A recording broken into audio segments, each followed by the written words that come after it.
పడలేవని ఇప్పుడే ఫస్ట్ సారి పడుతుంది. కానీ ఊరు మునుగుతుందేమని చెప్పి నీళ్ళు బాగా వస్తున్నాయని ఊరు ఇడిచి వెళ్ళిపోమని పోలీసులు వచ్చి తోలుకొచ్చారు.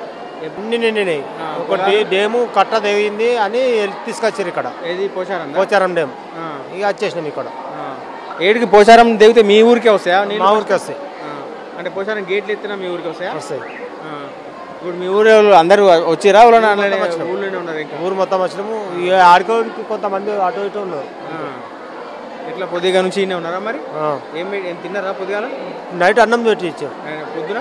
పొద్దున టిఫిన్ చాయ్ చేపించారు. బాను చాలా మందికి ఇంతమందికి ఇంత చేశారు. ఇప్పుడు మాకైతే చక్కగానే ఉన్నాయి. ఇంకా కిందికి నీళ్ళు ఉన్నాయి. ఎల్లమ్మ గుడి కింద ఆడదాకా వచ్చా అయిపోయింది. రాత్రి 8 గంటలకు పోయి చూస్తే ఆడికి వచ్చి అయిపోగానే ఆడికి బెదిరిపోయిన మంది. ఇక బస్సుల మీద బస్సులు వస్తే ఇక పోలీసు వాళ్ళు వచ్చి ఎక్కుర్రి అనగానే అయితే ఇక ఎక్కిచ్చినాం. అయ్యా ఇక అగాధంగా వచ్చినాం.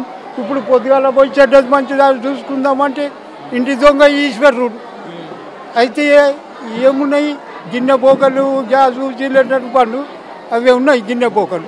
ఎందుకంటే పోలీసు వాళ్ళు వచ్చినప్పుడు మీ ఆత్మల గురించి మేము లెంకెత్తానికి వచ్చినాం. మా డ్యూటీ మేము చేయగలుగుతున్నాం బాబు, మీ ఇష్టం అని జబర్దస్తి చేసితే బస్సు ఎక్కి వచ్చినాం. ఇది చలి కనగద అనుకుతుందని వచ్చినాం. డాక్టర్ గోలు ఇచ్చిండు వేసుకుని. చలి పెడుతుందంటే చూసి గోలు ఇచ్చిండు. రాత్రి అన్నం పెట్టిండ్రు. పొద్దుగాల చాయ్ టిఫిన్ ఇచ్చిండు. చల్లగా బతుకు